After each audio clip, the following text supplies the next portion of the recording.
आज विजयपुर की ऐतिहासिक जीत करारा जवाब है भारतीय जनता पार्टी को, उसके आतंक को, उसके प्रशासन को। जो कलेक्टर बीजेपी और चुनाव आयोग ने भारतीय जनता पार्टी के लिए कैसा काम किया, कम से डाकुओं का उपयोग भी चुनाव में किया, हर तरह की यातना और अत्याचार, कार्यकर्ताओं को जेल भेजा, कई मुकदमे लगाए, हमारे दलित भाइयों को सार्वजनिक गांव घेर घेर के पीटा गया।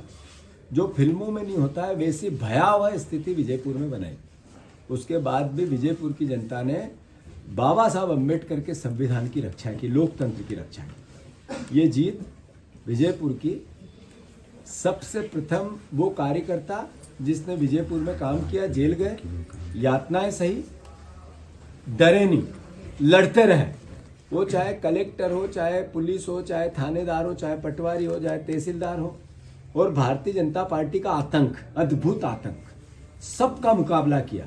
मैं सैल्यूट करता हूँ, नतमस्तक हूँ मेरे विजयपुर के कार्यकर्ताओं को, बहुत आभार करता हूँ कि उन्होंने पूरे प्रदेश में सभी कार्यकर्ताओं को एक मैसेज दे दिया आपने कि अगर लड़ेंगे तो जीतेंगे। मतलब आपने मेरे प्रदेश के कार्यकर्ताओं को, देश के कार्यकर्ताओं को, विजयपुर के कार्यकर्ताओं ने ये कहा कि हम सब एकजुट रहेंगे तो पार्टी का विचार और मध्य प्रदेश का लोकतंत्र बचेगा। मैं ये जीत का श्रेय मेरे कार्यकर्ता बब्बर शेरों को देता हूँ और बाबा साहब अम्बेडकर के संविधान को देता हूँ और भारतीय जनता पार्टी को भी देता हूँ। जो भारतीय जनता पार्टी ने 5 गारंटियां, मोदी गारंटी कही थी, 1 साल में पूरी नहीं की, उसका तमाचा है ये। आपने गेहूं के दाम नहीं दिए, आपने धान के दाम नहीं दिए, आपने 3000 बहनों को बोला था वो नहीं दिया, आपने 6000 सोयाबीन के नहीं दिए, आपने 450 का गैस सिलेंडर नहीं दिया। विजयपुर की जनता ने संदेश दिया कि आपने झूठ बोला और वोट लिए। अब इसका आपको नतीजा, विजयपुर का मंत्री होते हुए भारी बहुमत, भारी भरकम आपको चुनाव हराया इतने आतंक के बाद। तो मैं फिर से, मोहन यादव जी, आप पर्ची के मुख्यमंत्री हो, आप जनाधार के मुख्यमंत्री हो ही नहीं। आपको चुना गया था शिवराज जी को, आपको पर्ची से बनाया गया है। तो इस नाते अब भी चूंकि आप मुख्यमंत्री हो, हमारे भी हो, प्रदेश के हो, एक एक जन के हो, मेरे जीतू पटवारी के भी मुख्यमंत्री हो, किसानों के वादे पूरे करो, 3000 बहनों को दो। ये संदेश है आपके लिए।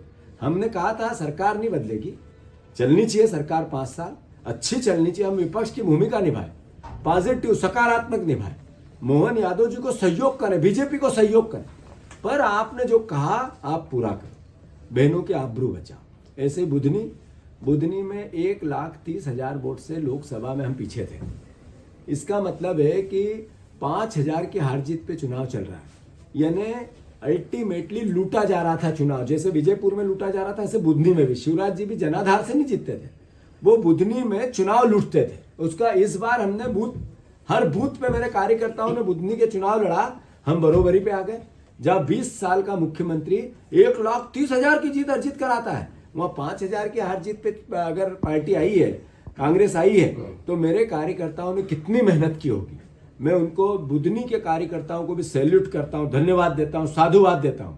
जैसा मैंने विजयपुर को लेके कहा, बुधनी के परिवार के लोग जो पूरे प्रदेश से वहां लगे थे या स्थानीय थे, उन्होंने कांग्रेस का और कार्यकर्ताओं के मस्तक पे एक तरह से तिलक लगाया है। ये तिलक एक दिन मध्य प्रदेश की विधानसभा पे भी आप लोग लगाओगे, ये आपने संजीवनी दी है। मैं फिर से विजयपुर के कार्यकर्ताओं के और बुधनी के कार्यकर्ताओं का बहुत बहुत बहुत आभार व्यक्त करता हूँ, नतमस्तक हूँ, उनका धन्यवाद देता हूँ। और सभी वरिष्ठ जनों का, सारे हमारे CLP से लेके सारे हमारे बड़े नेता, पूर्व CM, सारे जो PCC के अध्यक्ष हैं, सारे जो भी सीनियर, उनका सबका मजबूती से, एकजुटता से सहयोग जो मिला, उसी का परिणाम है विजयपुर की जीत। और बुधनी भी जीत के मुहाने पे है।